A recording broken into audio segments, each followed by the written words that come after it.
በአንዲት ከተማ እግዚአብሔርን የማይፈራ ሰውንም የማያፈራ አንድ ዳኛ ነበር። በዚያች ከተማ አንዲት መበለት ነበረች። ወደ እርሱም እየመጣች ከባላ ጋር ይፍረድልኝ ትለው ነበር። አያሌ ቀንም አልወደደም። ከዚህ በኋላ ግን በልቡ ምንም እግዚአብሔርን ባልፈራ ሰውንም ባላፍር ይችን መበለት ስለምታደክመኝ ሁልጊዜ እየመጣች እንዳታውከኝ እፈርድላታለሁ አለ። ጌታም አለ፣ አመፀኛው ዳኛ ያለውን ስሙ። እግዚአብሔርን ኪያስቀንና ሌሊት ወደ እርሱ ለሚጮሁ ለሚታገሳቸው ምርጦቹ አይፈርድላቸውምን? እላችኋለሁ ፈጥኖ ይፈርድላቸዋል። ነገር ግን የሰው ልጅ በመጣ ጊዜ በምድር እምነት ያገኝ ይሆንን? በጥያቄ ተተውቃል። ይሄ በጣም ከባድ የምፈራው ጥያቄ ይሄ ነው። የሰው ልጅ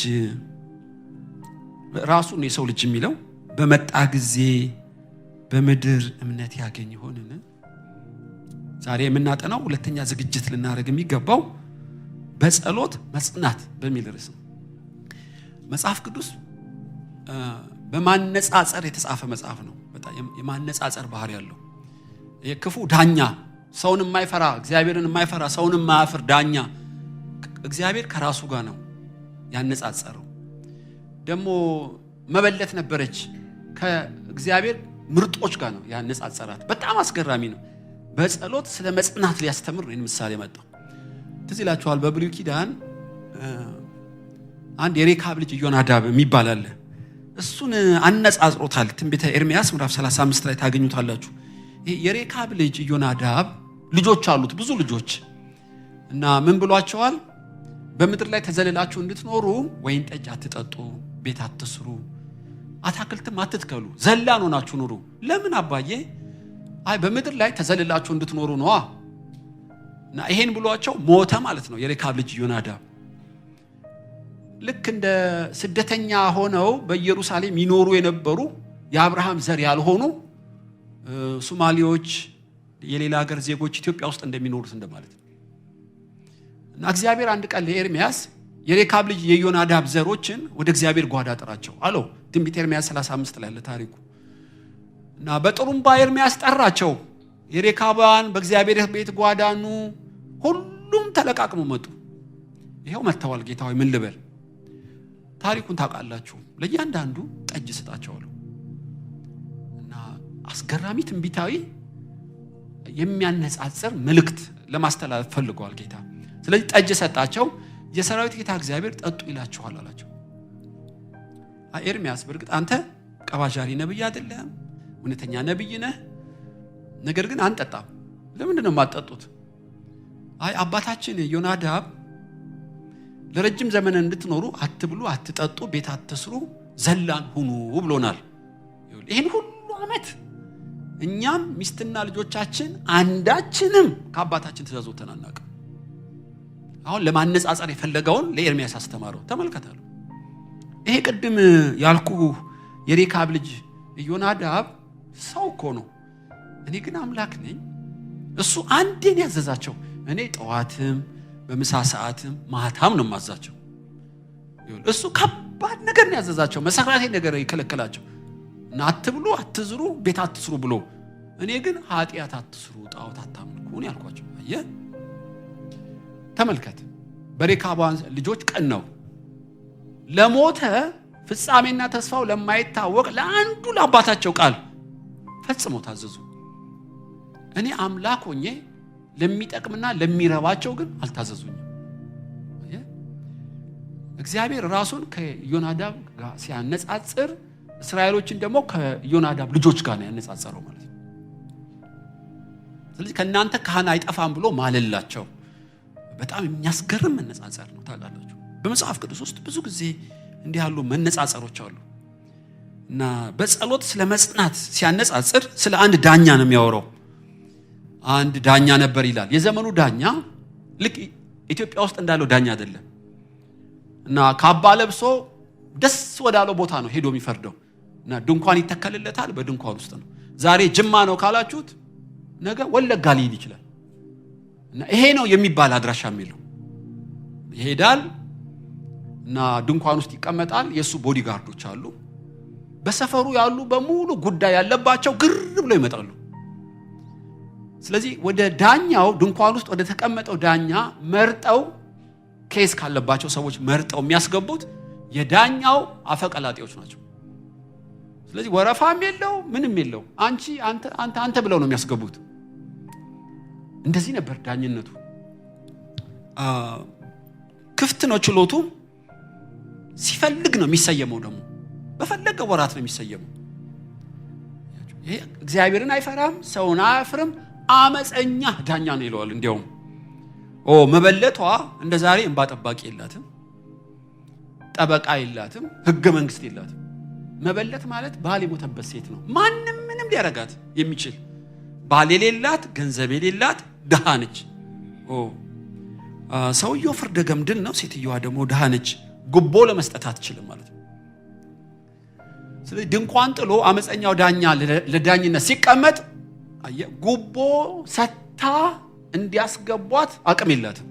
ገንዘብ ያላቸው ባለጠጋ የሆኑ ዘመድ ያላቸው ወደ ዳኛው ለመቅረብ ይችላሉ። እችን መበለት ግን ማንም ሊያስጠጋት አይችልም ወደ ዳኛው። ስለዚህ ያላት አማራጭ አንድ ነው። ዳኛው ካልፈረደላት ከባላጋሯ ድል መንሳት አትችልም። ይሄ ድል ደግሞ ከአንዴ ካመለጣት ለዘላለም አመለጣት። ሲያነጻጽረው ተመልከቱ። ገዢ ረዳት የላትም እና ገንዘብ መስጠት አትችልም፣ ባል የላትም፣ እንደ ምናምን የተቆጠረችው። ግን ሴትዮዋ ተስፋ አልቆረጠችው። እግዚአብሔርን አይፈራም፣ ሰውን አያፍርም፣ በአመጽ በጉቦ የሚንቀሳቀስ ዳኛ ነው። ስለዚህ ምን ይሻለኛል? እግዚአብሔር ሆይ ካንተ በቀር የሚፈርድልኝ የለም አላለችም። ድንኳኑ ተዘልሎ የተቀመጠበት ከፍ ብላ ተራራ ላይ ወደ ዳኛው መጮህ ጀመረች። ወደ ውስጥ ባትገባም ከባላጋራ ይፍረድልኝ ብላ ትጮኻለች። እንደማይሰማት እኮ 100% እርግጠኛ ነች። አመፀኛ ነው፣ ግን ተስፋ አትቆርጥም። ነገም ስትጮህበት ከነገ ወዲያም ስትጮህ ሊያባረሯት ይሞክራሉ፣ መታ ትጮኻለች። ስልችት አለው ሰውየው። ኢየሱስ እንዳለ ምንም እግዚአብሔርን ባልፈራ ከድንኳን ውጭ ሆና እየጮኸች ከምትጨቀጭቀኝ እፈርድላታለሁ አለ። የሚያስገርም ሴትዮ ነች። እንዴት ድል ነሳችሁ ይህን ሰው? አንድ የጦር መሳሪያ ያላት መጨቅጨቅ፣ ጸንቶ መጮህ፣ ያለ መታከት መቆም የሚለውን እኮ ለማጉላት። ከዛ የምትፈልገውን አገኘች። አሁን ምሳሌውን ሲያነጻጽር ወደኛ ያመጣዋል። እንግዲህ ይሄ ክፉ ዳኛ አይደለም፣ ክፉ ዳኛ፣ ፍርደ ገምድል ዳኛ እያለ ወደኛ ያመጣዋል ማለት ነው። እሺ ሴትዮዋንም ከኛ ጋር ያነጻጽራታል። ሴትዮዋ በማንም ለመነጠቅ ቀላለች። እቺ መበለት የእግዚአብሔር ምርጦች የተባሉ ስለ አገልጋዮች ነው እንጂ ስለ ደህንነት አይደለም። ምርጥ የተባለው እግዚአብሔር መርጦ ያዳናቸው ማለት ሳይሆን ለማገልገል የተሰጡ እንደማለት ነው። እና እቺ ማንም ጠባቂ የላትም። የእግዚአብሔር ምርጥ አገልጋዮች ግን ጠባቂ አላቸው አይደለም። ዳኛው ለሷ እንግዳ ነው፣ አታውቀውም።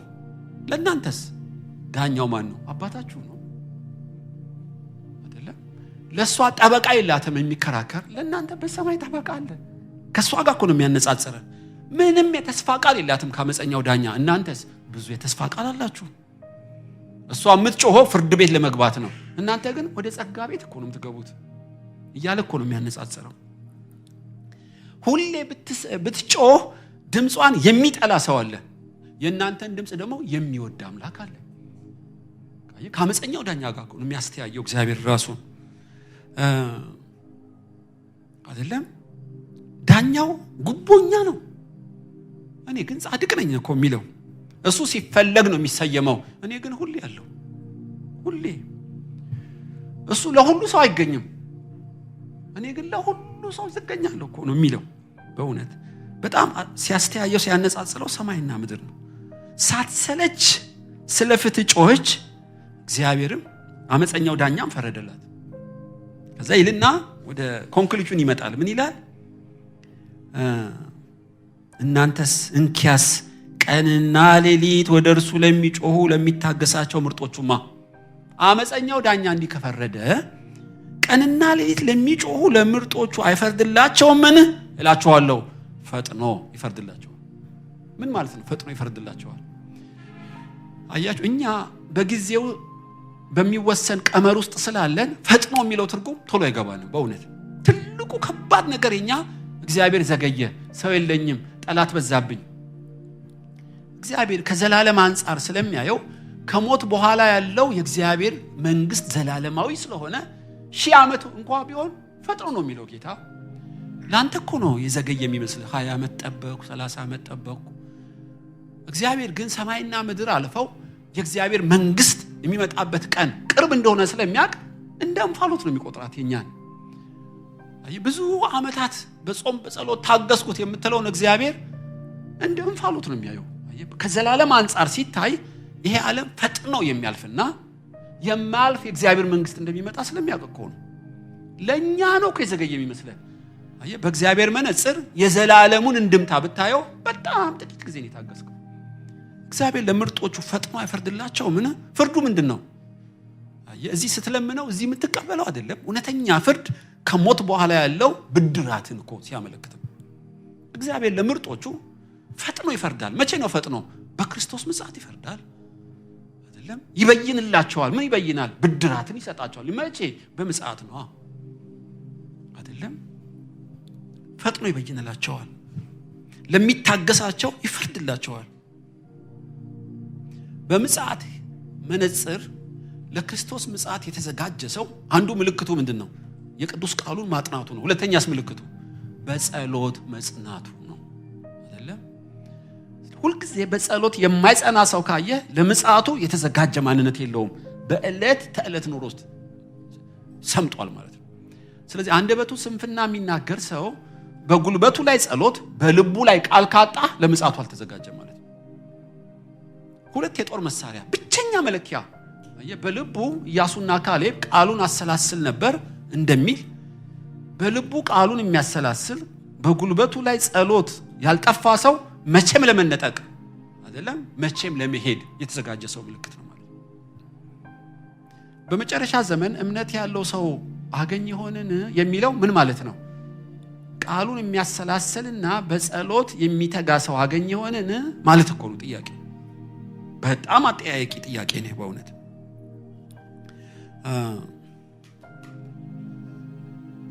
ስለ ጽናት ሳስብ እንዳንጸና ከሚያደርገን አንዱ ተግዳሮት በሳኦል ሕይወት ማየት ትችላላችሁ። ሳኦል 7 ቀን ጠብቀኝ ነው ያልኩ። ለምን ሳትታገስ እንዲያረካለው ሳሙኤል 7 ቀን ትንሽ መስላችኋል እንጂ ለሳኦል በጣም ከባድ ቀን ነች ያቺ ቀን።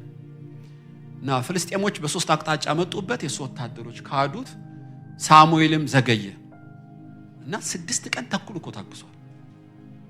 እና አላበጀህም አለው። እንዳልታገስ ምክንያት የሆነ ምንድነው? ብቻዬን ሆንኩ፣ ሰው የለኝም፣ ጠላት በዛብኝ፣ አንተም ዘገየ። ብዙ ጊዜ ማንታገሰው ለዚህ እኮ ነው። ነገር ግን ከሳኦል ተቃራኒ ልክ እንደ ሳኦል ገጥሟት የታገሰች ሴት አለች ሉቃስ 18 ላይ እና ወደፊት እናጠናት ይሆናለች። ሴት ድንቅ ሴት። ሴትየዋም ጎባጣ ነበረች፣ ክፉ መንፈስም ነበረባት። ፓስተር የምኩራቡ አለቃ ራሱ አይረዳትም፣ ሰው የላትም። ኢቭን እረኛዋ አይረዳትም። ይገርማችኋል። እና 18 ዓመት በጣም ብዙ ነው። ነገር ግን ምኩራብ አትቀይርም። እንግዲህ ያኔ ቸርች ማለት ነው ምኩራብ። እና 10 ጅው ባለበት አንድ ምኩራብ አለ። እግዚአብሔር ሲመጣ ይጎበኝሻል አይዞሽ ብሏት አያውቅም። እንደሌላው ታክሲ ሮጣ በሰዓቱ ምድርስ አይደለችም። ለምን? ስፓይናል ኮርዷ ላይ ህመም አለ።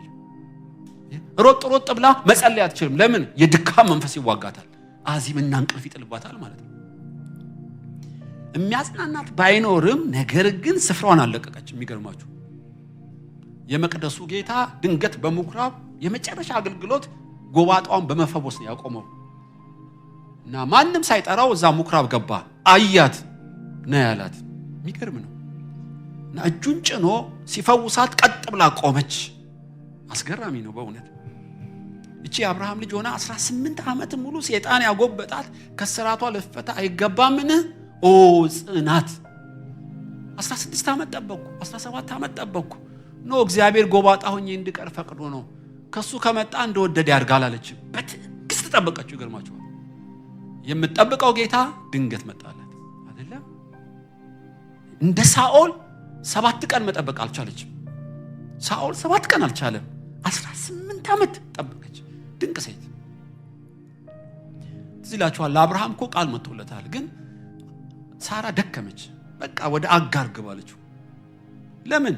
ማህፀኔ የወር አበባዬ ቆመዋል፣ ጡቴ አሸብሽቧል፣ እንደ ሴቶች መውለድ አልችልም። ስለዚህ ወደ አጋር ግባለችው። እና እግዚአብሔር ግን መጥቶ በተናገረ ወራት ለሳራ አደረገላት ተብሎ የተጻፈው አለ። ትዝላችኋል። እና አብርሃምና ሳራ እስከ መጨረሻው ለመታገስ አልቻሉም። ተፈጥሮን ማንበብ ጀመሩ ማለት ነው። ለምን አልቻሉም ብትሉ ሁለት ነው ሚስጥሩ። የተነገረውን የተስፋ ቃል ማሰላሰል ያቆሙና ጸሎት ያቆመ ሰው አይደለም መታገስ አይችልም ማለት ነው። ነገር ግን ይስሐቅና አይደለም የይስሐቅ ሚስት ርብቃ 20 ዓመት ሙሉ መካን ነበሩ። ትዝ ይላችኋል። እና ይስሐቅ ባገባት ጊዜ 40 ዓመት ነበር፣ ሲወልዱ 60 ዓመታቸው። ይስሐቅ 60 ዓመቱ ነበር። 20 ዓመት ሙሉ ሳታጉረመርም ወደ ሌላ ወንድ ሳትሄድ እሱም ወደ ሌላ ሴት ሳይሄድ ጸንተው ቆመው ነበር። ከባድ ነው። በተነገረው የተስፋ ቃል ላይ እንዴት ደረሱ? እንደዚች መበለት የሚፈልጉትን በእጃቸው እንዴት ከተቱ ብትሉ ሚስጥሩ ሁለት ነው። ሙሴ በዝርዝር አልጻፈልንም እንጂ 100% እርግጠኛ ነኝ ለአብርሃም የተነገረውን ለይስሐቅ የተነገረውን አይደለም የተስፋ ቃል እያሰላሰሉ በጓዳቸው ጸሎት ስለነበረ አይደለም እስከ መጨረሻ ጸንተው ተስፋቸውን አገኙ ማለት ነው። ኢዮብ እንዲሁ ነው። ይሄ ሰው ታውቃላችሁ እሱ የወለዳቸውን ሴቶች በምድር ላይ እንደ ቆንጆ አልነበሩም። 7 ሴት ላይ ያለው በጣም እጅግ የሚያምሩ ነበሩ። 10 መሰሉ ልጆቹ ከመከራው በኋላ ሀብቱም 3 እጥፍ ነው ይበዛለት። እንደ ታገሰ እንደ ተባረከ ማይታችኋል እያለ የትዕግስት ምሳሌ ያደረገው ማለት ነው። ለኢዮብ እስከ መጨረሻው ጸንቶ እንዲቆም የረዳው ምንድነው ብትሉ ሁለት ነው። በጸሎት ከእግዚአብሔር ጋር የተጣበቀና የተነገረውን የተስፋ ቃል የሚያሰላስል ሰው ጨለማውን ሰንጥቆ መሄድ ማንነት አለው ማለት ነው። እነ ሐና እነ ዘካርያስን አንሳት ትችላላችሁ። በእውነት ዘካርያስ አልቻለ መጨረሻ፣ ሐና ግን ተስፋዋን አግኝታለች። ዕንባቆም በመጨረሻ ነው የተማረው። የወራ ስራ ቢጎል